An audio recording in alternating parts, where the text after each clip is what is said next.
Life is sweet and rich on the farm. The work is hard, but the fruits of our harvest make the toil of chores seem like joyous pastimes.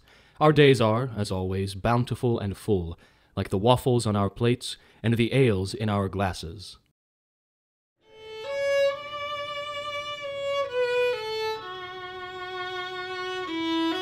At the dawn of the 20th century, like many young men of his day, Hank Hanegraaff lived a quiet existence on a small farm in Belgium.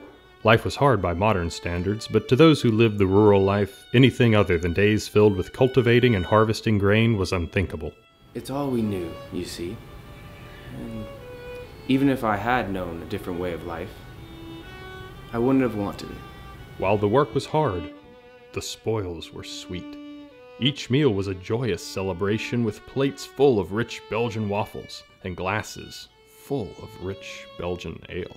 Of course, we had a waffle for every meal and a glass of ale to go with it. We never tired of our work, as we took pride in it. Our waffles were thick and our ale strong. Let the French have their crepes and wine, and the English their scones and tea. All the more waffles and ales for us. Hank Hanegraaff, 1866. But the boom was not to last. As the harvesting and consumption of grain increased, small Belgian farms began to struggle with the demand and overworked the soil as a result. Papa sat us down one day and told us that the harvest had not produced enough grain. We would have to choose between waffles or ale. What were we to do? This was all we had known. The world rallied to help. France and Germany sent pastries and breads, but Belgians had difficulty adapting to the new foods and soon went back to their waffles.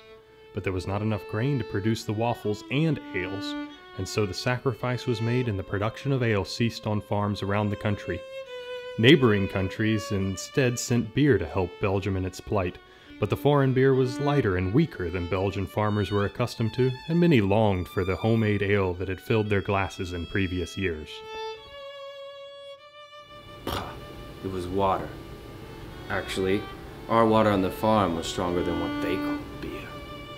It was during this crisis that young Hendrik began to experiment with what little grain his family's farm had yielded.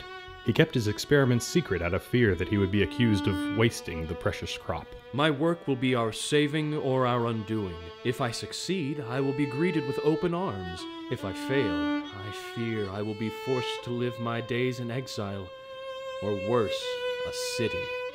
Hank Hanegraaff, 1871.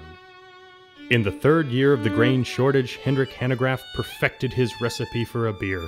A new beer. A Belgian ale, but one that required less grain than the ales he'd grown up drinking. It used little enough grain that there would be some left over. Well, I knew it would be a hard sell. But what I knew was what I made was both good and sustainable. He could not have anticipated his success. Tables across Belgium were full once again with a food and drink that at 20 IBUs with traditional floral and fruit notes and a lighter 4.9% tasted Belgian, but could be easily produced with less grain than before. The beer remained enormously popular, eventually spreading beyond Belgium, and now, this Tuesday at NoDa Brewing Company, all will be able to try Hank's Belgian Session Ale. I only ever wanted to be a farmer.